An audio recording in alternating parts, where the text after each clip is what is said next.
नमस्ते बच्चों, मैं आशुतोष अपने YouTube चैनल पर आप सभी का फिर से स्वागत है। बच्चों, आज मैं आप लोगों को प्रश्नोत्तर कराऊंगा 6ठी क्लास के भूगोल का। आपको सत्यम सर ने इसके पहले वीडियो में चैप्टर आपको सिखाया। उम्मीद है आपने अच्छे से सीखा होगा। अब चलिए हम ग्लोब, अक्षांश एवं देशांतर, यह जो पाठ है आपका भूगोल का अध्याय दूसरा, इसके प्रश्नोत्तर को हम पूरा करते हैं, सीखते हैं। चलिए,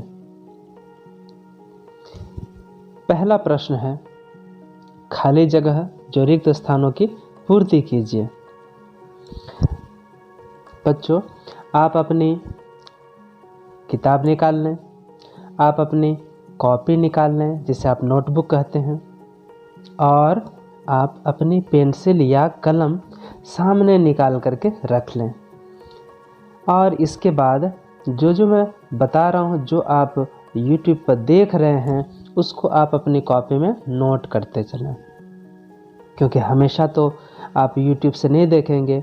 हालांकि ये YouTube में आपको मिल जाएगा हमारे YouTube चैनल पर, लेकिन बार बार डेटा आपका खर्च होगा। इसलिए आप कॉपी में एक बार नोट करके इसको रख लेंगे तो फिर कभी भी उसको आप पढ़ सकते हैं, और ये आपकी आने वाली परीक्षा के दृष्टिकोण से बहुत ही महत्वपूर्ण है। तो चलिए शुरू करते हैं। कर्क रेखा कहाँ पर स्थित है? कर्क रेखा कहाँ पर स्थित है? तो इसका उत्तर होगा 23.5 डिग्री उत्तरी अक्षांश। इसको नोट कर लें, 23.5 डिग्री उत्तरी अक्षांश। दूसरा प्रश्न है, प्रधान याम्योत्तर क्या है? तो प्रधान यामोत्तर है 0 डिग्री देशांतर। इसी को बोलते हैं प्रधान याम्योत्तर, 0 डिग्री देशांतर।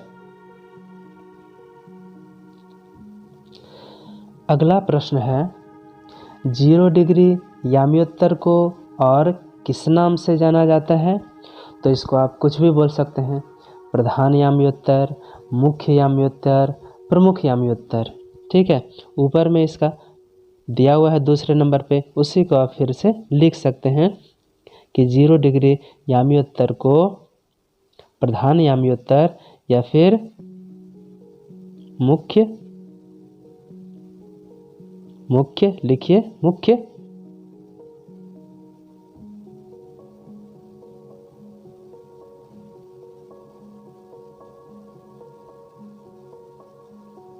याम्योत्तर।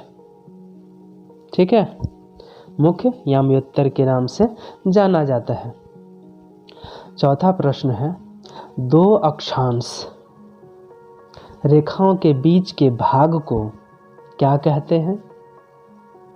आप जानते हैं कि पृथ्वी पर वैसी काल्पनिक रेखाएं जो कि वृत्ताकार होती हैं, गोल आकृति की होती हैं और पूरब से होकर के पश्चिम की ओर जाती हैं, तो ऐसी रेखाओं को अक्षांश रेखा कहते हैं। तो अक्षांश रेखाओं के बीच के हिस्से को, बीच के भाग को हम लोग क्या बोलेंगे? 2 अक्षांश रेखाओं के बीच के भाग को, उसको बोलते हैं, चलिए लिखिए, कटिबंध। कटिबंध उसको बोलते हैं कटिबंध। चलिए आगे 5वां प्रश्न देखते हैं। 5वां प्रश्न है, भारतीय मानक देशांतर रेखा किस शहर से होकर गुजरती है? तो आपकी किताब में तो लिखा हुआ है, और सत्यम सर ने आपको सिखाया भी पिछले वीडियो में कि भारतीय मानक देशांतर रेखा जो है वह उत्तर प्रदेश एक राज्य है, जिसकी राजधानी कहाँ है? लखनऊ। वहाँ एक शहर है, उसका नाम है मिर्ज़ापुर। क्या नाम है? मिर्ज़ापुर। तो उसी शहर से होकर के गुजरती है। तो आप यहाँ पे लिख लें 5वां नंबर में मिर्ज़ापुर। चलिए अब आगे देखते हैं। आगे का प्रश्न है, सही उत्तर चिन्हित करके लिखिए। भारतीय मानक याम्योत्तर का मान कितना है? देखिए यहाँ 82.5 तो है, लेकिन ईस्ट है या वेस्ट है, मतलब पूर्वी है या फिर पश्चिमी है, तो इसका सही उत्तर होगा पूर्वी। ठीक है, इसको आप नोट कर लें। अगला प्रश्न है, कर्क और मकर रेखाओं के बीच कौन सा कटिबंध है? तो आपने पढ़ ही लिया कि कर्क और मकर रेखाओं के बीच उष्ण कटिबंध है, उष्ण कटिबंध। इसको नोट कर लें। तीसरा प्रश्न है, उत्तरीय ध्रुवीय वृत्त किस गोलार्ध में है? तो जैसा नाम वैसा काम। ठीक है, जैसा नाम वैसा काम। तो उत्तरी ध्रुवीय वृत्त है तो उत्तरी गोलार्ध में ही होगा, तो इसका उत्तर होगा उत्तरी गोलार्ध। ठीक है, चलिए आगे चलते हैं। एक चौथा प्रश्न है, रांची से गुजरने वाली अक्षांश रेखा का क्या नाम है?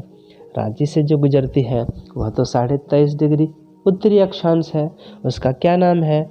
उसका दूसरा नाम है कर्क रेखा। क्या नाम है? कर्क रेखा। ठीक है, आगे है, निम्नलिखित प्रश्नों के उत्तर एक वाक्य में दीजिए। तो चलिए मैं इस प्रश्न के उत्तर धीरे धीरे बोलूँगा, आपको लिख लेना है। ठीक है, अक्षांश और देशांतर रेखाओं के जाल को क्या कहते हैं? तो आप शुरुआत करेंगे यहीं से। कहाँ से? आप यहीं से लिखना शुरू करेंगे कि अक्षांश और देशांतर रेखाओं के जाल को क्या कहते हैं। वहाँ पे आप भर देंगे ग्रिड। ग्रिड का मतलब ही होता है जाल, जाल कहते हैं। ठीक है, उसके बाद है दूसरा प्रश्न, इसको भी एक वाक्य एक सेंटेंस में पूरा करना है। देशांतर रेखाओं की कुल संख्या कितनी है? देशांतर रेखा के बारे में तो आप जानते हैं, सीख चुके हैं कि देशांतर रेखाएं वैसी अर्धवृत्ताकार रेखाएं होती हैं जो कि उत्तरी ध्रुव और दक्षिणी ध्रुव दोनों से होकर के सभी देशांतर रेखाएं गुजरती हैं। तो ऐसी रेखाएं देशांतर रेखाएं कहलाती हैं। इनकी संख्या कितनी है? तो जो 0 डिग्री देशांतर रेखा है उसके पूरब से भी 180 और पश्चिम से भी 180, तो 180 और 180 कितने हो गए? कुल हो गए 360। तो देशांतर रेखाओं की कुल संख्या कितनी हो गई? 360। चलिए अगला प्रश्न देखते हैं। अगला प्रश्न है, अक्षांश रेखा किसे कहते हैं? तो आप लिख लीजिए। अभी थोड़ी देर पहले मैंने बताया कि वैसी काल्पनिक वृत्ताकार रेखाएं जो पूर्व से होकर पश्चिम की ओर गुजरती हैं तथा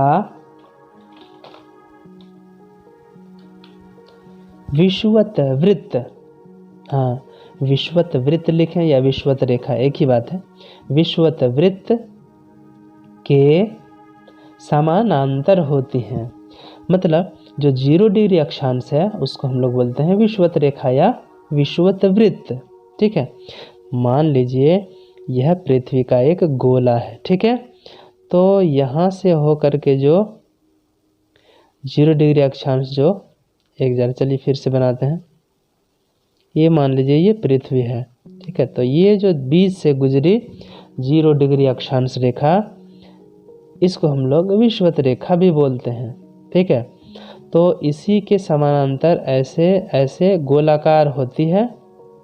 ठीक है, वो सारी ये सब को हम लोग बोलते हैं अक्षांश रेखा। ठीक है, तो बाकी जितनी अक्षांश रेखाएं हैं वह ये विषुवत रेखा के समांतर होती हैं। ठीक है, नीचे भी और ऊपर भी, ठीक। तो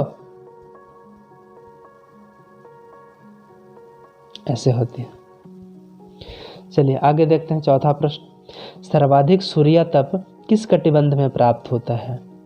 आप जानते हैं, अभी थोड़ी देर पहले आपने सीखा सत्यम सर से और मैंने भी बताया कि पृथ्वी में दो अक्षांश रेखाओं के बीच का जो हिस्सा है, जो भाग है, उसको हम लोग कटिबंध बोलते हैं, ठीक है, कटिबंध बोलते हैं। तो कौन सा कटिबंध, कौन सा क्षेत्र है जहाँ पे ज़्यादा सूर्य की गर्मी पड़ती है, सूरज वहाँ सीधी सीधी पड़ेगी, तो स्पष्ट है कि सूरज की गर्मी भी सबसे ज़्यादा पड़ेगी। तो कौन सा कटिबंध में? तो वो है उष्ण कटिबंध। क्या हो जाएगा इसका उत्तर? उष्ण कटिबंध, ठीक है, उष्ण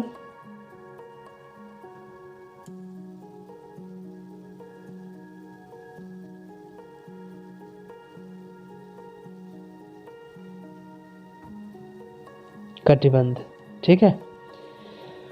सर्वाधिक सूर्यातप माने सूर्य का ताप उष्ण कटिबंध में प्राप्त होता है। अगला है मकर रेखा का अक्षांशीय मान कितना होता है? एक रेखा जो भारत से भी होकर के गुजरती है वो है कर्क रेखा, वो है 23.5 डिग्री उत्तरी अक्षांश, और जो नीचे मतलब दक्षिणी गोलार्ध में 23.5 डिग्री दक्षिणी अक्षांश जो रेखा होती है उसको कहते हैं मकर रेखा। तो कितना हो गया? 23.5 डिग्री दक्षिणी अक्षांश, इसको बोलते हैं मकर रेखा, ठीक है। तो मकर रेखा का अक्षांशीय मान हो गया 23.5 डिग्री दक्षिण, ठीक है। चलिए अब अगला प्रश्न, हम लोग छोटे छोटे प्रश्न हैं कि ग्लोब क्या है, देशांतर रेखा किसे कहते हैं, इसके महत्व को स्पष्ट करें, ठीक है। तो चलिए इसको मैंने लिख करके रखा है, इसका फोटो खींच सकते हैं या नहीं तो फिर इसको लिख भी सकते हैं आप। पहला प्रश्न है ग्लोब क्या है, लघु उत्तरीय में कम से कम वाक्यों में जवाब देना, ठीक है। तो ग्लोब क्या है? पृथ्वी का ग्लोब पृथ्वी का छोटा रूप है लेकिन वास्तविक प्रतिरूप है। ये छोटा तो रूप है लेकिन जिस तरह से पृथ्वी है ना, ठीक उसी के जैसा यह रूप है, इसलिए इसको वास्तविक प्रतिरूप बोलते हैं। ग्लोब छोटा से छोटा भी बना सकते हैं, बड़ा से बड़ा भी बना सकते हैं, लेकिन जब ग्लोब थोड़ा छोटा होता है तो उसे एक स्थान से दूसरे स्थान तक आसानी से ले जा सकते हैं। तो ग्लोब क्या हो गया? पृथ्वी का छोटा रूप लेकिन असली प्रतिरूप, जिसको कि एक जगह से दूसरी जगह तक आसानी से ले जा सकते हैं, उसे ग्लोब कहते हैं, ठीक है। पृथ्वी को समझने के लिए ही ग्लोब को बनाया गया है। अगला प्रश्न है देशांतर रेखा किसे कहते हैं, इसका क्या महत्व है? तो वैसी काल्पनिक अर्धवृत्ताकार रेखाएं जो उत्तरी ध्रुव और दक्षिणी ध्रुव से होकर के गुजरती है। मतलब यदि मैं यहाँ एक चित्र बना दूँ पृथ्वी का, ये ग्लोब हो गया, तो इस जगह पे यहाँ पर उत्तरी ध्रुव और यहाँ पे दक्षिणी ध्रुव, तो जितनी भी देशांतर रेखाएं हैं सारी ऐसे गुजरती हैं, अर्धवृत्ताकार है ना, और सारी उस पार भी जाती हैं और इधर से भी गुजरती हैं, सारी ऐसे। तो इन सभी रेखाओं को देशांतर रेखा बोलते हैं। तो सारी देशांतर रेखाएं उत्तरी ध्रुव से भी गुजरेंगी और दक्षिणी ध्रुव से भी गुजरेंगी, ठीक है। तो ये अर्धवृत्ताकार होती हैं और इन रेखाओं से पृथ्वी पर जो समय है उसका निर्धारण किया जाता है। यदि अंतर्राष्ट्रीय समय की बात की जाए तो 0 डिग्री देशांतर को आधार माना गया है, जो कि इंग्लैंड, जिसको कि यूनाइटेड किंगडम बोल सकते हैं या फिर ग्रेट ब्रिटेन बोल सकते हैं, वहाँ एक जगह है उसका नाम है ग्रीनविच, वहाँ से 0 डिग्री देशांतर गुजरती है, ठीक है। चलिए अब 5वां प्रश्न देखते हैं, अंतर बताएं। अक्षांश और देशांतर में क्या अंतर है? अक्षांश रेखाएं जो हैं वो पूरब से पश्चिम की ओर गुजरती हैं। अभी कुछ देर पहले मैंने बताया कि मान लीजिए यह ग्लोब है, तो यह पूरब से होकर के पश्चिम, फिर पूरब से पश्चिम, पूरब से पश्चिम, पूरब से पश्चिम, पूरब से पश्चिम, पूरब से पश्चिम, पूरब से पश्चिम, ठीक है। और यदि देशांतर की बात करें, ठीक है, यदि देशांतर की बात करें तो यदि ये ग्लोब है, ठीक है, तो देशांतर ऐसे जाएगी, ऐसे जाएगी, सारे उसी ध्रुव से होकर के गुजरेगी, ठीक है। तो ये हो गई देशांतर रेखा, ये उत्तरी ध्रुव और दक्षिणी ध्रुव से गुजरती हैं। अगला है अक्षांश जो है, इसकी संख्या कितनी हो सकती है? 181। क्यों? क्योंकि यदि यह एक ग्लोब है तो यह जो है यह 0 डिग्री अक्षांश हुआ, इसके ऊपर में यहाँ 90 डिग्री तक हो सकता है, तो 90 अक्षांश रेखाएं ऊपर हो गई उत्तरी गोलार्ध में और 90 अक्षांश रेखाएं दक्षिणी गोलार्ध में हो गई। तो 90 90 180 और एक बीच का 0 डिग्री अक्षांश रेखा वह हो गया 181, ठीक है। और देशांतर रेखाएं, इसकी संख्या 360 है, क्योंकि 0 डिग्री देशांतर रेखा के पूरब में 180 और पश्चिम में 180, ठीक है। तो दोनों मिलाकर के 360। आगे चलते हैं। अक्षांश जो है 0 डिग्री अक्षांश विषुवत वृत्त कहलाता है और 0 डिग्री देशांतर प्रधान याम्योत्तर कहलाता है। अगला प्रश्न है उष्ण कटिबंध और शीत कटिबंध में क्या अंतर है? तो उष्ण कटिबंध का जो विस्तार है वह विषुवत वृत्त से 23.5 डिग्री उत्तर और विषुवत वृत्त से 23.5 डिग्री दक्षिण की तरफ होता है। लेकिन शीत कटिबंध, इसका विस्तार उत्तरी गोलार्ध में उत्तरी ध्रुवीय वृत्त से उत्तरी ध्रुव तक, जबकि दक्षिणी गोलार्ध में दक्षिणी ध्रुवीय वृत्त से दक्षिणी ध्रुव तक होता है। अगला जानते हैं कि उष्ण कटिबंध में सूर्यातप माने सूर्य की गर्मी सबसे ज़्यादा होती है, जबकि शीत कटिबंध में सूर्य की गर्मी सूर्यातप सबसे कम होती है, ठीक है। आगे देखते हैं छठा प्रश्न। कारण बताएं, सभी देशांतर रेखाएं एक ही लंबाई की क्यों होती हैं? तो इसका उत्तर होगा क्योंकि सभी देशांतर रेखाएं उत्तरी ध्रुव और दक्षिणी ध्रुव से होकर के गुजरती हैं। जो रेखा एक ही रास्ते से होकर के गुजरेगी तो उसकी लंबाई तो बराबर होगी ही, ठीक है। दूसरा प्रश्न, 82.5 डिग्री पूर्वी देशांतर को भारत का मानक देशांतर रेखा माना जाता है। क्यों? क्योंकि यह भारत के बीचों बीच होकर गुजरने वाली देशांतर रेखा है। तो कोई भी जगह के बीचों बीच जो रेखा गुजरेगी देशांतर रेखा, उसी को मानक देशांतर रेखा माना जाता है, ठीक है। उसी से उसका समय फिर निर्धारित होता है। अगला 7वां प्रश्न है जो कि दीर्घ उत्तरी है। पृथ्वी के विभिन्न ताप कटिबंधों की मुख्य विशेषताओं का उल्लेख करिए, ठीक है। और दूसरा प्रश्न फिर है विश्व के मानचित्र पर प्रमुख अक्षांश रेखाओं को प्रदर्शित करें एवं उनकी विशेषताओं को बताएं। और परियोजना कार्य आपको घर से काम करना है। आपको अपनी किताब या फिर ग्लोब या फिर पेपर कटिंग से ग्लोब या फिर खरीद करके पेज ग्लोब या विश्व मानचित्र पर भारत और उसके पड़ोसी देशों के जो हैं उनको अलग अलग रंग से आपको दिखाना है। आपको वहाँ पे एटलस में दिख जाएगा। और विश्व के मानचित्र उसका भी मिलता है मानचित्र, उसमें प्रमुख अक्षांश और देशांतर रेखाओं को दिखाना है, ठीक है। चलिए देखते हैं 7वां का एक पहला प्रश्न कि जो पृथ्वी के ताप कटिबंध है उसकी मुख्य विशेषता क्या है। एक है उष्ण कटिबंध, इसका विस्तार है विषुवत रेखा से 23.5 डिग्री उत्तर और 23.5 डिग्री दक्षिण तक होता है। और सूर्यातप जो है सबसे ज़्यादा प्राप्त यहीं पे होता है, क्योंकि सूर्य की किरणें सालों भर यहाँ लंबवत पड़ती हैं, परपेंडिकुलर पड़ती हैं, इसलिए सालों भर गर्मी की ऋतु रहती है।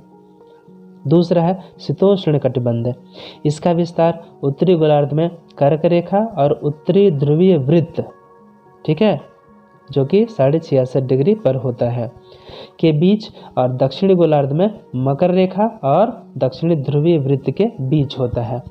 तापमान यहाँ पे मध्यम पाया जाता है क्योंकि लगभग किरणें यहाँ पे तिरछी और लंबवत कुछ कुछ पड़ती हैं, और इसलिए यहाँ पे जलवायु परिवर्तन होता रहता है, इसलिए ग्रीष्म ऋतु भी पाया जाता है और शीत ऋतु का भी यहाँ पे अनुभव होता है। अगला है शीत कटिबंध। इसका विस्तार दोनों ध्रुवों के आसपास होता है। यहाँ सूर्य किरणें तिरछी पड़ती हैं। सूर्य की किरणें जब तिरछी पड़ेंगी तो ज़्यादा लंबा रास्ता तय करना पड़ता है, तो सूर्यातप जो है वह कम हो जाता है, और जिसके कारण यहाँ पे सालों भर बहुत ठंडा पड़ता है। इसलिए शीत कटिबंध में ही वो सारे ठंडे स्थान हैं। ठीक है। अगला है विश्व के मानचित्र पर प्रमुख अक्षांश रेखाओं को प्रदर्शित करके उसकी विशेषता बताइए। तो चलिए, आप ऐसे यदि ग्लोब लेते हैं तो इस तरह ले सकते हैं ग्लोब। ठीक है। यदि देखें, ये इसको हम लोग विषुवत रेखा बोलते हैं। ठीक है। यह जो है ये मकर रेखा है और ये कर्क रेखा है। ठीक है। और ये अंटार्कटिक सर्कल है, और ऊपर यदि हम लोग देखें तो ये आर्कटिक सर्कल है जो कि 66.5 डिग्री पर होता है। उसी तरह कटिबंध को भी बांटा गया है। देखें, ये ट्रॉपिकल मतलब ये उष्ण कटिबंध है, ये उष्ण कटिबंध, ये शीतोष्ण कटिबंध, ये भी जो हरे कलर का है वो शीतोष्ण कटिबंध। उसके बाद ये आर्कटिक वाला हिस्सा देखें, ये ठंडा प्रदेश है। ऊपर में भी देखें आप, वो भी ठंडा प्रदेश है। ठीक है, ये अंटार्कटिक। यदि दूसरा आप मानचित्र इस तरह का लेते हैं, विश्व का नक्शा, तो यहाँ भी आप देख सकते हैं, पहचान सकते हैं कि यह जो पार्ट है यह है विषुवत रेखा, ये कर्क रेखा, ये मकर रेखा। ठीक है। और यहाँ पे दक्षिणी ध्रुव और ऊपर में उत्तरी ध्रुव। ठीक है। यदि और आगे चलें, यहाँ पर आपको दिखाना हो कि इसमें कौन सा विषुवत रेखा है, तो ये वाला जो पार्ट है ये विषुवत रेखा है, और 23.5 डिग्री पर ये जो है ये कर्क रेखा है। 23.5 डिग्री दक्षिणी अक्षांश ये मकर रेखा है। ठीक है। तो यदि खासियत जानेंगे तो विषुवत रेखा जो है उस पर हमेशा सूर्य की किरणें लगभग लंबवत पड़ती हैं, इसलिए विषुवत रेखा के अगल बगल का जो क्षेत्र है वह ग्रीष्म ऋतु वाला होता है, मतलब यह उष्ण कटिबंध क्षेत्र में पड़ता है। सालों भर यहाँ पे गर्मी पड़ती है। उसी तरह जो कर्क रेखा है, यह कर्क रेखा और यह मकर रेखा और विषुवत रेखा, इस एरिया में पड़ने वाले जो भी क्षेत्र हैं सालों भर काफ़ी गर्मी पड़ती है, और ज़्यादातर जो गर्म रेगिस्तान है, मरुस्थल है, वो सब इन्हीं क्षेत्रों में पड़ता है। इसी तरह जब हम लोग 23.5 डिग्री 66.5 डिग्री उत्तरी अक्षांश पर जाते हैं और 66.5 डिग्री दक्षिणी अक्षांश पर जाते हैं, तो उसके ऊपर का जो हिस्सा है, उसके ऊपर का हिस्सा शीत कटिबंध होता है, जहाँ सबसे ज़्यादा ठंडा रेगिस्तान पाया जाता है। ठीक है, सबसे ज़्यादा ठंडा रेगिस्तान पाया जाता है।